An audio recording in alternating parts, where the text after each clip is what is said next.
आज हम देख रहे हैं पर्यावरण प्रदूषण के कारण।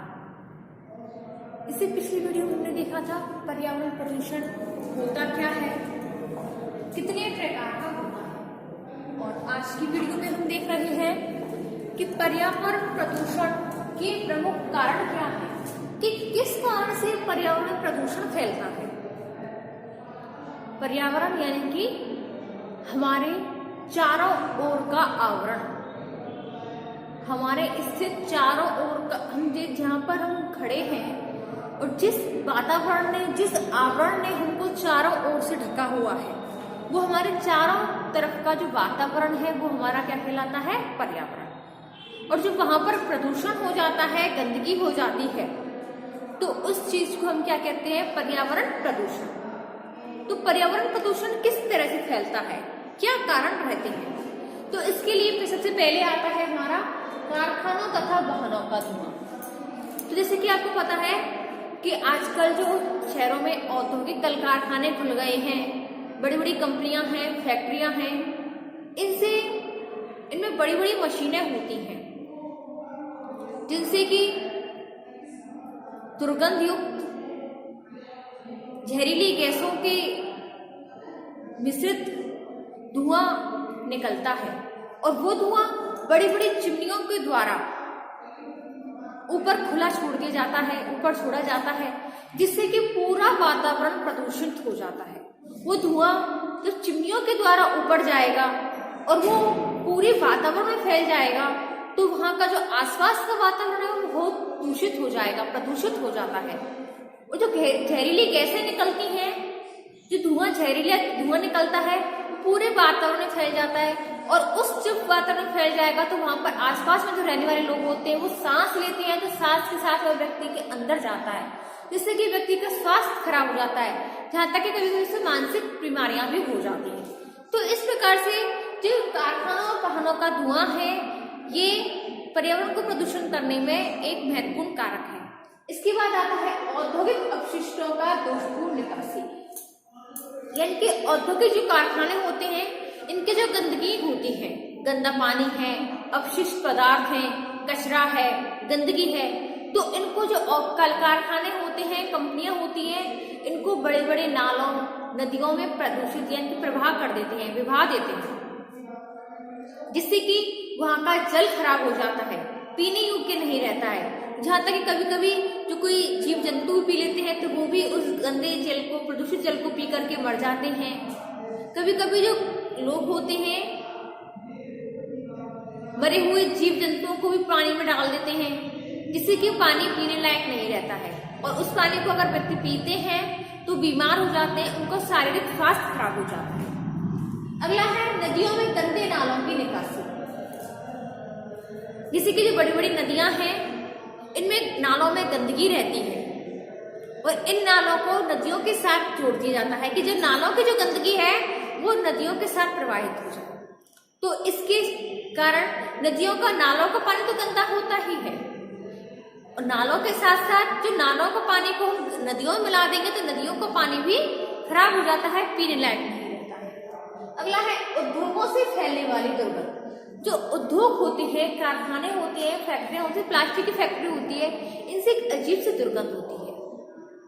थैली बनाने की कंपनी है, फैक्ट्रियां हैं, इनमें भी अजीब सी जो प्लास्टिक की जो होती है, कई कंपनियां ऐसी होती है इनमें जहरीली गैसें होती हैं, रसायन हैं। तो ऐसी जो कंपनियां होती हैं, इनमें क्या है, बहुत जहरीली गैसें निकलती हैं, गैस प्रवाहित होती है, जो कि मानव के स्वास्थ्य के लिए हानिकारक होती है। अगला है वनों का कटान।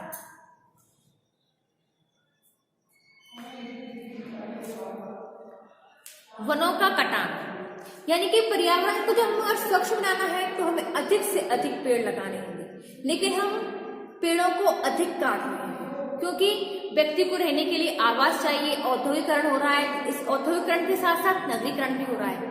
लोग गांव को छोड़कर शहरों की ओर पलायन कर रहे हैं, लेकिन शहरों में रहने के लिए जमीन ही नहीं है, तो शहरों में रहने के लिए जमीन चाहिए। जमीन के लिए लोग पेड़ों को ही काट दे रहे हैं, जंगलों को काट रहे हैं, जिससे पूरे वातावरण जो है उसका संतुलन बिगड़ जाता है। इससे भी प्रदूषण अधिक फैलता है। अगला है शोर में वृद्धि। बड़ी बड़ी मशीनें हैं, कारखाने हैं, यातायात के साधन हैं, तीज त्योहार, शादियों के अवसरों पर लाउड स्पीकर होते हैं, बैंड बाजे बजते हैं, इससे अधिक शोर होता है और अधिक शोर होता है तो इससे ध्वनि प्रदूषण अधिक फैलता है। अगला है परंपरागत विश्वास। अनेक हमारे धार्मिक और सांस्कृतिक विश्वास भी पर्यावरण प्रदूषण को फैलाने में काफी योगदान देते हैं। जैसे कि हमारा परंपरागत विश्वास कहता है कि गंगा में अस्थियों का विसर्जन करना चाहिए। अगर आप देखो, अगर हम गंगा एक पवित्र नदी है, इसको पानी को लोग पीते भी हैं, कई गांव में लेते हैं। अगर इससे पवित्र नदी को हम प्रदूषित खुद करेंगे, किसी किसी फूलों को प्रभावित करते हैं, अस्थियों को प्रभावित करते हैं, है ना, तो इससे क्या होता है, जल खराब हो जाता है, गंगा का जल खराब हो जाता है। कई लोगों का मानना है कि सांप के काटे हुए व्यक्ति को नदी में बहा देना चाहिए, या फिर कम आयु का व्यक्ति होता है, कम आयु का बच्चा मर जाए तो उसको भी पानी में प्रवाहित कर दो, या अत्यधिक निर्धन है या अनाथ बच्चा है उसे भी पानी में प्रवाहित कर दिया जाता है। शव की राख होती है, अस्थियां होती है, फूल होते हैं, इनको भी नदी में बहाना हमारी क्या है, पुरानी परंपरा रही है। और ये हम ही लोग हैं जो पर्यावरण को प्रदूषित करने में योगदान देते हैं। अगर हम सजग हो जाएंगे तो हम पर्यावरण को प्रदूषित होने से काफी हद तक रोक सकते हैं। अगला है नगरों का दोषपूर्ण विकास। यानी कि जब पहले गांव से नगर हुए थे, नगरों का विकास हुआ था, तो उसमें नगरों के हिसाब से सारी सुख सुविधाएं थी। परंतु जब लोगों का औद्योगिकरण हुआ, लोगों का नगरीकरण हुआ, लोग गांव से शहरों की ओर पलायन करने लगे, तो नगरों का दोषपूर्ण विकास होना शुरू हो गया। पहले नगरों में पहले के हिसाब से सारी सुख सुविधाएं थी, परंतु जैसे जैसे नगरों का नगरीकरण हुआ तो नगरों में भी दोषपूर्ण विकास होने लग गया। नगर नियोजन ने कुछ प्रयत्न किए, जो नगर नियोजन के हिसाब से जो सुविधाएं मिलती थी, उन सुविधाएं नगरों की जो बढ़ती हुई जनसंख्या थी, वो जनसंख्या के हिसाब से कम पड़ने लगे। स्वच्छता के हिसाब से जो नगरों में सीवर लाइन डाली गई थी, उनका रखरखाव ढंग से नहीं हो पाया, दोषपूर्ण रखरखाव हुआ, कहीं पर लीक हो गई तो जिससे कि दुर्गंधपूर्ण पानी आने लगा। तो इस प्रकार से जैसे कि कहीं पर सड़क टूट जाती है, कहीं पर बिजली की व्यवस्था नहीं है, कहीं पानी की व्यवस्था नहीं है, तो इस प्रकार से नगरों में दोषपूर्ण विकास हुआ। विकास तो हो रहा है लेकिन वहां का विकास कैसा है, दोषपूर्ण विकास है। अगला है वन्य जीवों का विनाश। वन्य जीव, पर्यावरण को स्वच्छ बनाने में वन्य जीव अपनी महत्वपूर्ण भूमिका निभाते हैं। अधिकांश वन्य जीव जो होते हैं मरे हुए जानवरों को खा जाते हैं और मरे हुए जानवरों को खाकर जंगल का जो वातावरण है उसको स्वच्छ बनाते हैं। आर्थिक प्रलोभन और दूसरे कारणों से भी वन्य जीवों को मारने से उनकी संख्या कम होती जा रही है, जिससे कि जंगलों का वातावरण कैसा हो गया है, प्रदूषित होने लग गया है। अगला है आणविक परीक्षण। जैसे कि जो हमारे वैज्ञानिक हैं, इन्होंने परमाणुओं का आविष्कार किया है। विभिन्न देशों में होने वाले जो आणविक और परमाणु परीक्षण होते हैं, ये रेडियोधर्मी प्रदूषण फैलाते हैं, पर्यावरण प्रदूषण फैलाते हैं। ऐसे परीक्षण चाहे किसी भी देश में हो, किसी भी क्षेत्र में हो, उनसे जो पैदा होने वाले जो रेडियो एक्टिव किरणें होती हैं, वो परमाणु धूल के कण पूरे विश्व के वातावरण को प्रदूषित कर देते हैं, पूरे विश्व के वातावरण के जनजीवन को हानिकारक प्रभाव डालते हैं। तो ये जो हमारे कारक हैं, ये पर्यावरण प्रदूषण को फैलाने वाले कारक हैं, यानी कि इनसे पर्यावरण प्रदूषण फैलता है। अब आते हैं पर्यावरण प्रदूषण हो जाता है तो इससे व्यक्ति पर क्या प्रभाव पड़ता है। तो सबसे पहला आता है घातक बीमारियों में वृद्धि। तो जब पर्यावरण प्रदूषण होता है तो व्यक्तियों पर घातक बीमारियों में वृद्धि हो जाती है, जैसे कि व्यक्ति का स्वास्थ्य दिन ब दिन खराब होता चला जाता है, यहाँ तक कि उसे मानसिक विकृतियां भी आ जाती हैं। कभी कभी चिड़चिड़ा जाता है, हृदय संबंधी बीमारी हो जाती है, रक्तचाप, बीपी की प्रॉब्लम हो जाती है। तो इस तरह के व्यक्ति की अनेक बीमारियों का उसको सामना करना पड़ता है। अगला है अनिद्रा तथा मानसिक रोग। तो व्यक्ति को कभी कभी बिल्कुल भी नींद नहीं आती है। नींद ना आना ध्वनि प्रदूषण के कारण और जो मशीनों में के बीच बड़ी बड़ी मशीनों के बीच अगर व्यक्ति अधिक समय तक कार्य करता है तो ऐसे व्यक्तियों में, ऐसे श्रमिकों में अनिद्रा और मानसिक रोग उत्पन्न हो जाते हैं, जिससे कि व्यक्ति दिन ब दिन मानसिक तनाव में चला जाता है और धीरे धीरे ऐसे लोग व्यक्तिगत विघटन के बाद परिवार को विघटित करने लगते हैं। इन लोगों में मानसिक विघटन आ जाता है, मानसिक बेचैनी आ जाती है। अगला है तापमान वृद्धि। कोई भी परिवर्तन सामाजिक अनुकूलन की नई समस्याएं उत्पन्न करता है, इसी की पर्यावरण प्रदूषण के कारण ओजोन गैस की परत में बड़े बड़े छेद हो गए।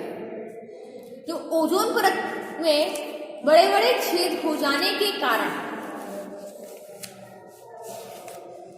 ओजोन जो हमारी परत है इसमें बड़े बड़े छेद हो जाने के कारण पृथ्वी पर सूर्य की जो अल्ट्रासाउंड किरणें होती हैं ये सीधी पड़ती है, जिससे पृथ्वी का तापमान बढ़ गया है। शीघ्र ही इस समस्या का अगर हम समाधान नहीं किया तो संपूर्ण मानव जाति की जो कार्य करने की क्षमता है उस पर प्रतिकूल प्रभाव पड़ेगा और अनेक बीमारियां उत्पन्न हो जाएंगी। अगला है वनस्पतियों में कमी। वायु प्रदूषण, जल प्रदूषण और सबसे महत्वपूर्ण है मृदा प्रदूषण। ये पृथ्वी पर वनस्पतियों में निरंतर कमी आ रही है। इससे वनस्पतियों पर प्रतिकूल प्रभाव पड़ता है क्योंकि वहां का वातावरण प्रदूषित है, उनको मिलने वाला जल प्रदूषित है, वहां पर जो उपजाऊ हो रही है मिट्टी, तो वहां की मिट्टी भी अनुपजाऊ है। तो इससे वनस्पतियों में दिन ब दिन कैसे क्या होगी, कमी आती है। अगला है वन्य जीवों का ह्रास। पर्यावरण प्रदूषण का एक प्रमुख प्रभाव वन्य जीवों की घटती हुई संख्या के रूप में देखने को मिलता है। विभिन्न प्रकार के वन्य जीव जंगलों की स्वच्छता को बनाए रखना, पर्यावरण को स्वच्छ बनाने का काम करते हैं। जंगल में होकर बहने वाली जो नदियां होती हैं, यह नालों का पानी होता है। प्रदूषित हो जाने के कारण वनों का कटान होता है, जंगली जीव जंतु की संख्या में कमी आती है और इससे प्रदूषण में वृद्धि होती है। अगला है अपराधों में वृद्धि।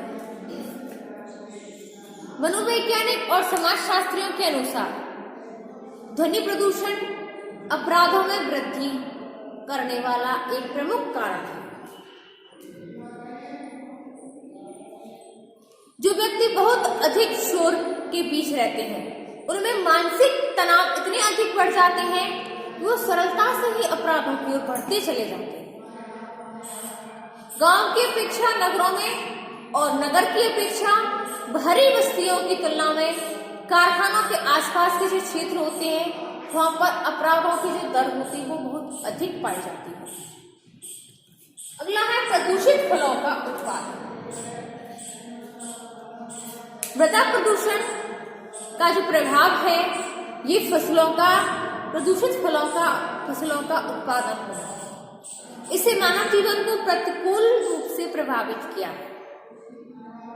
विभिन्न प्रकार की जो रासायनिक खादें होती हैं, कीटनाशक दवाइयां हैं, ये मिट्टी के अंदर रहने वाले सूक्ष्म जीवाणुओं को नष्ट कर देती हैं।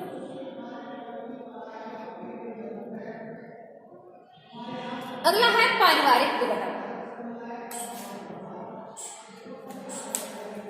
पर्यावरण प्रदूषण अप्रत्यक्ष रूप से हमारे पारिवारिक जीवन को भी विघटित करने वाला एक प्रमुख स्रोत है। जैसे जैसे पर्यावरण प्रदूषण में वृद्धि होती है, व्यक्ति की कार्य क्षमता पर भी और व्यक्ति के स्वास्थ्य पर भी प्रतिकूल प्रभाव पड़ता है। परिवार में आर्थिक समस्याएं उत्पन्न नहीं हो पाती, बल्कि आजीविका उपार्जित करने वाले सदस्य होते हैं, उनमें मानसिक तनाव बढ़ता चला जाता है और पारिवारिक संबंधों की जो मधुरता होती है वो कम होती है, जिससे धीरे धीरे परिवारों में विघटन होता चला जाता है। अब आता है पर्यावरण प्रदूषण की रोकने के लिए सरकार के द्वारा किए जाने वाले प्रयत्न कि सरकार क्या प्रयत्न कर रही है जिससे कि पर्यावरण प्रदूषण में कमी की जा सके।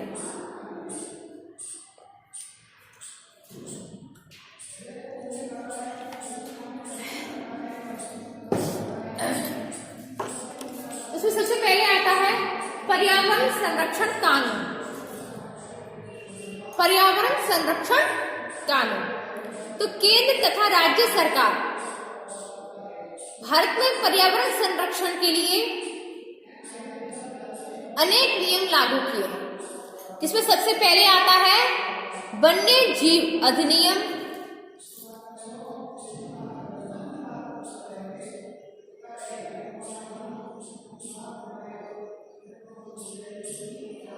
सन 1972, वन संरक्षण अधिनियम 1980, जल प्रदूषण निवारण अधिनियम 1974, वायु प्रदूषण निवारण अधिनियम 1981, पर्यावरण संरक्षण अधिनियम 1986, मोटर वाहन संशोधन अधिनियम 1988, राष्ट्रीय पर्यावरण अधिनियम 1995, पर्यावरण संरक्षण अधिनियम 1986। ये एक ऐतिहासिक कानून है जिनका उद्देश्य पर्यावरण संबंधी प्रदूषण की रोकथाम और इनमें कमी करने के लिए। अगला है प्रदूषण की रोकथाम तथा नियंत्रण। पर्यावरण एवं वन मंत्रालय ने सन 1992 में 92 में एक विशेष नीति की घोषणा की, जिसके द्वारा पर्यावरण प्रदूषण के स्रोतों में कमी लाने और प्रदूषण फैलाने वाले रसायनों को सुरक्षित स्थानों पर स्थानांतरित करने का प्रयत्न किया। केंद्रीय प्रदूषण नियंत्रण बोर्ड वायु और जल प्रदूषण को रोकने वाली सबसे महत्वपूर्ण संस्था है। इसके अंतर्गत सभी राज्यों में राज्य प्रदूषण नियंत्रण बोर्डों का गठन किया। अगला है केंद्रीय गंगा प्राधिकरण।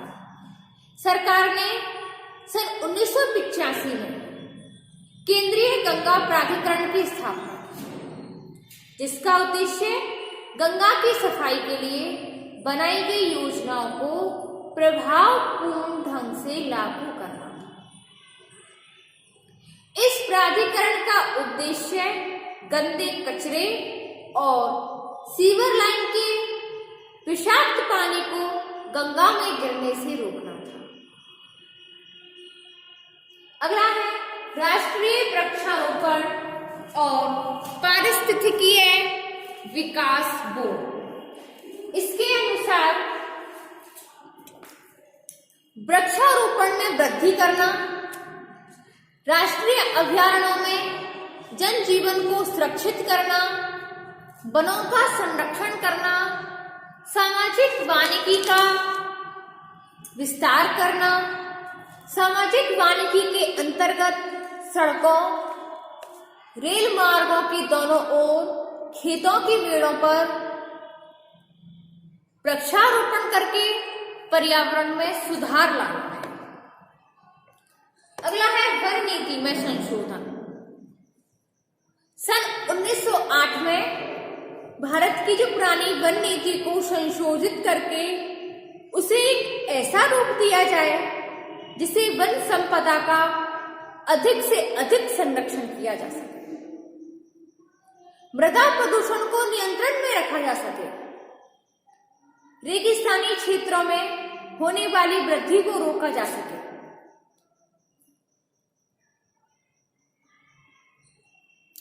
इसके बाद हमारे कुछ और भी प्रयत्न हैं जिनको हम सभी मानव जाति मिलकर करें तो पर्यावरण प्रदूषण को कई हद तक रोका जा सकता है। जैसे कि सबसे पहले आती है वाहनों की जांच। कि जो पहले के जो वाहन थे उनसे धुआं बहुत अधिक निकलता था। मोटर वाहन अधिनियम सन 1988 के तहत अधिक कार्बनिक धुआं छोड़ने वाले वाहनों का चालान काटा जाए और उनके मालिकों को दंडित करने का प्रावधान रखें। लेकिन वाहनों की समुचित जांच न होने से भी यह कानून अधिक प्रभावशील नहीं हो सकता। इसलिए पुरानों वाहनों द्वारा प्रदूषण उत्पन्न करने के विरुद्ध कठोर कार्रवाई करनी चाहिए। डीजल पेट्रोल के शोधन में भी इस तरह का सुधार करना आवश्यक है जिससे कि वाहनों के जो निकलने वाला धुआं होता है उसमें कार्बन की मात्रा कम से कम रहे। अगला आता है वनों का विस्तार। तो हम सभी का ये कर्तव्य होता है कि हम सभी को अधिक से अधिक वनों का विस्तार करना चाहिए, अधिक से अधिक वृक्षारोपण करना चाहिए। वृक्षारोपण करने के बाद उनकी समय समय पर पानी देना, उनकी देखभाल करना भी हमारा परम कर्तव्य होता है। भारत में औद्योगिकरण, नई रेलवे लाइन, सड़कों के निर्माण, कृषि भूमि के विस्तारों के कारण वृक्षों का तेजी से कटान हो गया। वनों के कटने से पर्यावरण प्रदूषण दिन ब दिन बढ़ता चला गया और इस स्थिति में यह आवश्यक है कि वनों का संरक्षण किया जाए। वन क्षेत्रों में नए वृक्ष लगाए जाए जिससे कि हानिकारक धूल कणों से पैदा होने वाले प्रदूषणों को रोका जा सके। अगला है नगर नियोजन।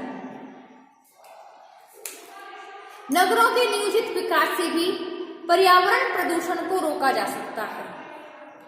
इसके लिए आवश्यक है कि नगरों में सीवर लाइनों की समुचित व्यवस्था हो। सीवर लाइनों के गंदे पानी की निकासी नदियों में ना करें। निचले क्षेत्रों में बसी हुई जो कॉलोनियां होती हैं उनमें पानी की निकासी की उचित व्यवस्था की जाए और गंदे पानी को या गंदे कचरे को जलाने के लिए प्रत्येक नगर में ताप भट्टियों का निर्माण किया जाए जिससे कि जो कचरा होता है, गंदगी होती है, उसको वहीं नष्ट कर दिया जाए। अगला है नदियों की सफाई।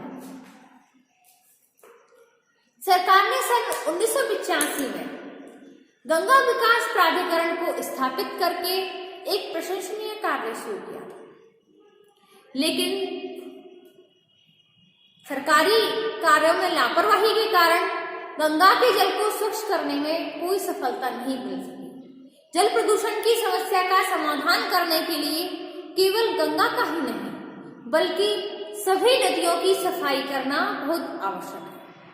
नदियों में गंदे नालों, उद्योगों से निकलने वाले दुर्गंधपूर्ण पानी, सीवर लाइनों की निकासी पर भी पूर्ण प्रतिबंध होना आवश्यक है और इसके लिए उद्योगों के जो मालिक होते हैं उनके साथ साथ सरकारी अधिकारियों का भी ये उत्तरदायी माना जाना चाहिए।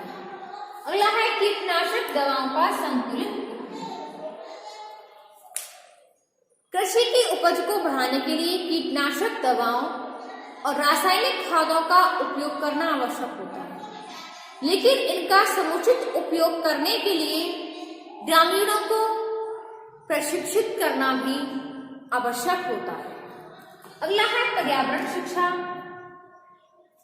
पर्यावरण के प्रति जागरूक करना, पर्यावरण के प्रति सजग करना, इसके लिए सरकार को चाहिए कि जो हमारी आधुनिक शिक्षा है इसके अंतर्गत पर्यावरण शिक्षा को भी अनिवार्य माना जाए और अनिवार्य रूप से पर्यावरण शिक्षा सभी बच्चों को पढ़ाई जाए जिससे कि पर्यावरण के प्रति हर कोई सजग रहे। तो स्टूडेंट्स, आज की वीडियो में पर्यावरण प्रदूषण के कारण, पर्यावरण प्रदूषण के प्रभाव और पर्यावरण प्रदूषण को फैलने को कैसे रोका जा सकता है, इसके लिए सरकार ने क्या प्रयत्न किए हैं और हम सभी मानव इसके लिए क्या उपाय कर सकते हैं। आज की वीडियो में बस इतना ही। इससे आगे हम देखेंगे अपनी नेक्स्ट वीडियो में। धन्यवाद।